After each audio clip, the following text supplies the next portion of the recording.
Asrofil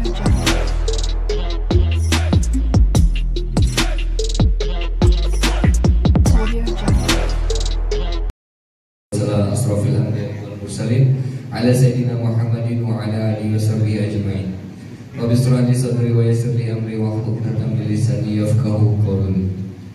Baik yang kami hormati Ketua Takmir Masjid Al-Asri, kemudian Ketua Fardu Kifayah Al-Asri yang kesempatan kali ini diwakili oleh Bapak Rahmat selaku Sekretaris Fardu Kifayah,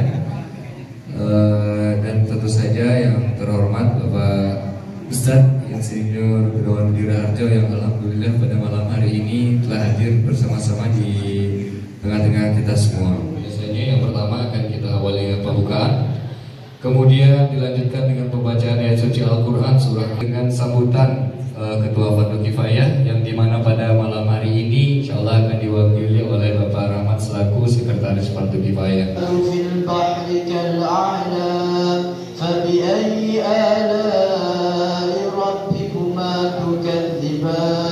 كل من عليها فان ويبقى وجه ربك ذو الجلال والإكرام فبأي آلاء ربكما تكذبان يسأله من في السماوات يكذب بها المجرمون يطوفون بينها وبين حميم.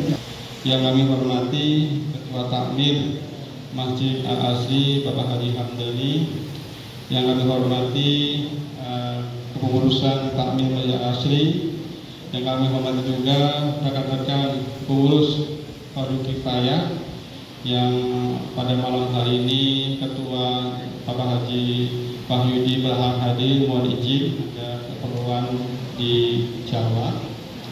Yang kami hormati juga rekan-rekan anggota Fardu Kifayah, baik itu bapak-bapak maupun ibu-ibu yang hadir pada malam hari ini, alhamdulillah bisa berkumpul. Kemudian yang hormati juga terutama Ustaz kita yang hadir juga, ucapkan banyak terima kasih jauh-jauh dari Groga bisa hadir di tengah-tengah kita untuk memberikan ceramah, untuk memberikan motivasi pada kita bersama terkait dengan bagaimana pentingnya tentang keilmuan. Bismillahirrahmanirrahim. Alhamdulillahirabbil alamin. Hamdan syakirin hamdan na'imin. Hamdan yuafi ni'amahu wa yukafi mazidah. Ya Rabbana lakal hamdu kama yanbaghi li jalali wajhika wa 'azimi sultanik. Asyhadu an la ilaha illallah wahdahu la syarika lahu wa asyhadu anna Muhammadan abduhu wa rasuluhu. Wassalatu wassalamu ala asyrafil anbiya'i wal mursalin wa ala alihi wa ashabihi wa man tabi'ahum bi ihsanin ila yaumiddin. Wa ba'd. Alhamdulillah, Bapak Ibu yang dimuliakan Allah, puji syukur kepada Allah Subhanahu wa Ta'ala. Saya bersyukur bisa hadir di tempat ini, mencari ilmu untuk kebahagiaan akhirat. Jadi Bapak Ibu, aslinya itu kalau kita mencari ilmu itu ya untuk kebahagiaan, nggak hanya akhirat kan gitu ya, ya dunia dan juga akhirat. Dalam hadis Tirmidzi disebutkan, man arada dunya fa'alaihi bil'ilm wa man arada al-akhirah fa'alaihi bil'ilm wa man aradahuma fa'alaihi bil'ilm. Kalau ingin dunia ya dengan ilmu, nggak mungkin tanpa ilmu dunia bisa digenggam, nggak mungkin. Siapa yang ingin akhirat juga dengan ilmu, karena nggak mungkin akhirat didapatkan tanpa adanya ilmu. Kalau ingin keduanya ya tentunya dengan ilmu juga ya. Dan kita inginnya Rabbana atina fid dunya hasanah wa fil akhirati hasanah wa qina adzabannar. Pengennya kan dunia akhirat, dunianya hasanah, di akhirat juga hasanah, ayatul jannah, artinya di akhirat masuk surga. Makanya dua-duanya kalau kita ingin harus dengan ilmu. Dan pada kesempatan kali ini berkaitan dengan ilmu, insya Allah kita akan buka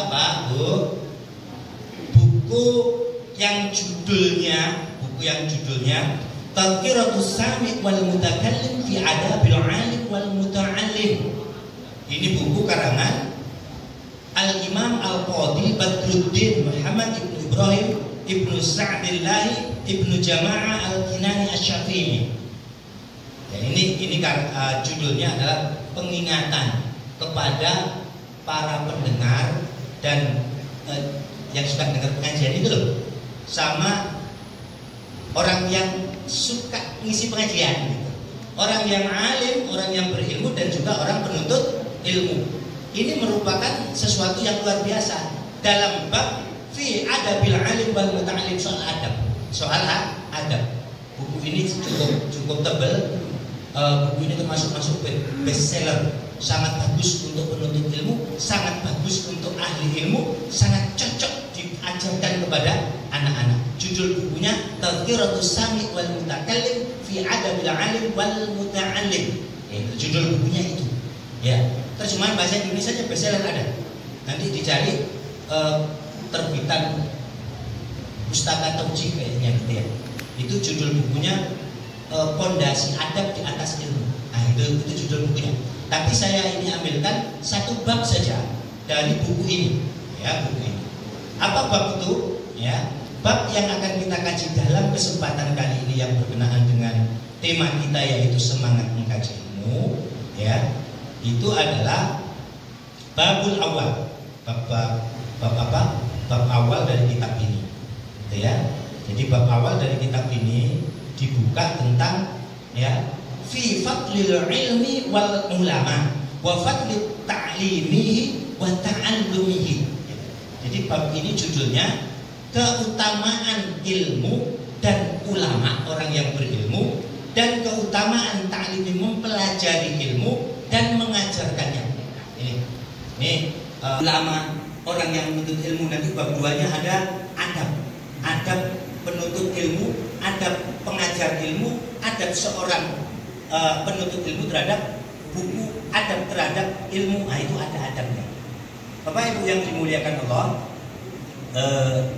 saya mulai, ya, bab keutamaan ilmu ini pada hal yang pertama. 2 saja yang saya kaji, yaitu ba'dul ayatil, ya, waridah fi fadlil ilmi wa ahlihi. Ya, keutamaan, ya, ahli ilmu itu ditinjau dari ayat-ayat Al-Quran. Ini yang pertama. Bapak Ibu yang dimuliakan Allah, qala Allah Ta'ala, yarfa'illahu alladhina amanu minkum walladhina utul ilma darajah. Allah itu akan meningkatkan orang-orang yang beriman di antara kamu dan juga orang yang berilmu. Jadi derajat orang beriman itu luar biasa. Dan derajatnya orang berilmu juga luar biasa. Secara umum saya tanya gitu ya. Kira-kira yang jadi, mohon maaf, yang jadi orang-orang besar itu orang berilmu apa yang nggak berilmu? Jadi presiden, jadi gubernur, jadi bupati, paling tidak punya ilmu. Jadi orang yang berilmu itu punya derajat yang lebih, ya, derajat yang lebih. Makanya yarfa'illahu alladziina aamanu minkum walladzina utul ilma darajat. Allah mengangkat derajat orang yang beriman dan orang yang berilmu. Qala Ibnu Abbas radhiyallahu an mentafsiri ayat ini bahwasanya al ulama'u fawqal mu'minina bi sab'i mi'ati darajatin ma baina darajataini mi'atu am. Jadi Ibnu Abbas menafsirkan ini bahwa ulama itu, ulama orang yang berilmu itu fawqal mu'minin. Gambarannya di atasnya orang mukmin, orang berilmu yang beriman, di atasnya orang mukmin biasa. Bisa mi'ah itu. Wah, ada hal-hal yang ingin ditanyakan mungkin terkait kajian tadi, kami persilahkan. Jadi supaya pulang dari sini sudah plong. Baik, Pak Lal mungkin yang pertama.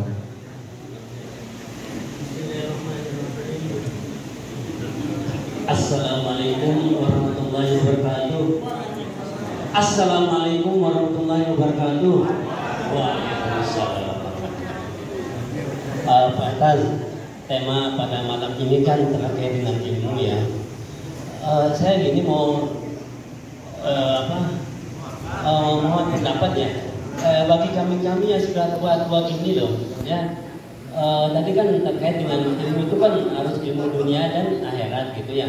Tapi bagi kami yang sudah lansia seperti saya kan sudah 72 tahun gitu ya umurnya, ya.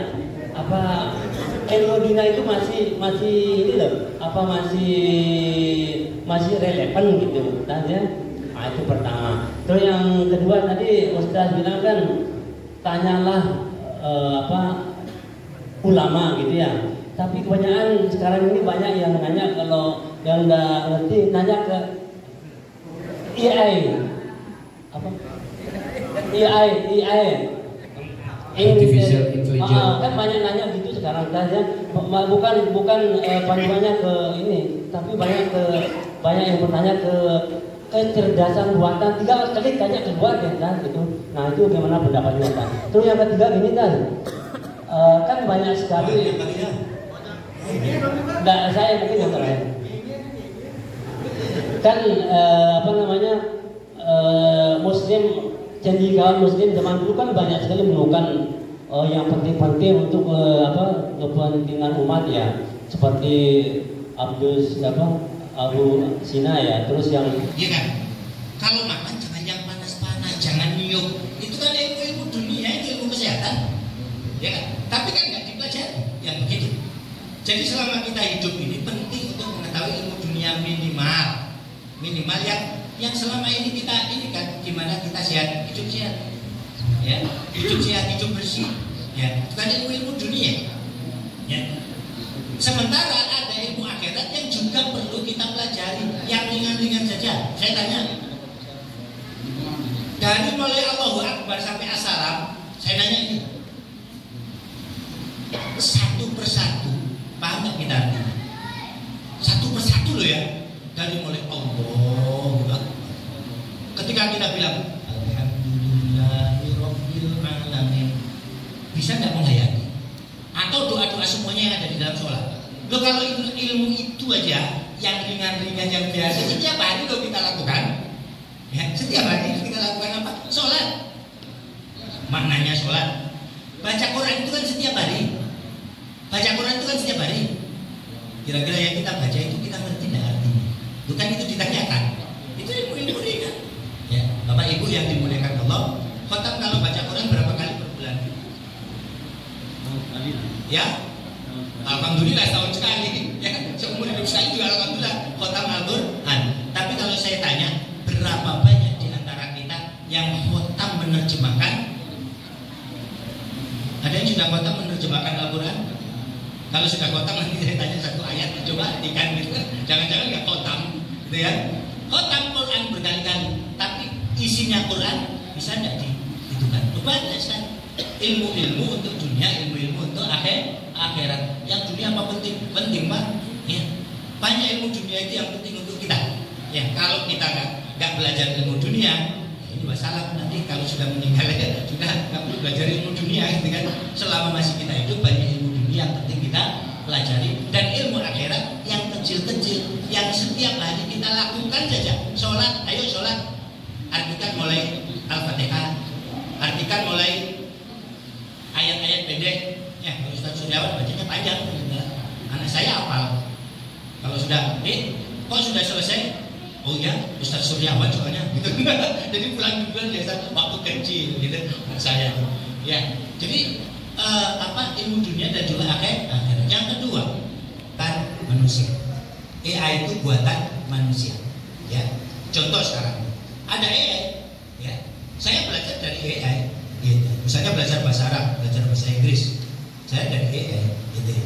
Terus nanya bapak ibu guru dan lain sebagainya. Kalau guru-guru nanya di AI, gimana buat modul ajar, gimana ini menyelesaikan seluruh permasalahan dan lain sebagainya. AI itu kan tergantung yang latih, Misalnya kita tanya ChatGPT, kita tanya Gemini. ChatGPT punyanya robot AI, Gemini punyanya Google. Ya, ada lagi sekarang, ya. Gemini Plus yang masuk di WA, saya punya itu. Saya terlalu tanya itu. Bahkan masalah-masalah pendidikan, masalah psikologi saya tanya di sini. Tapi dia belum diinstal, diajari tentang agama.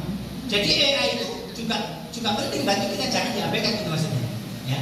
Contoh misalnya, AI itu kan buatan kita. Tapi ketika kita masukkan AI itu, misalnya kita masukkan seluruh fatwa-fatwa MUI, kita masukkan seluruh hadis-hadis sahih di situ, kan gampang. Ya, AI, tolong dah saya dalil hadisnya tentang ini, langsung buat. Saya tadi tentang apa itu yang disebutkan tadi tentang apa itu Ibnu Sina dan sebagainya ya.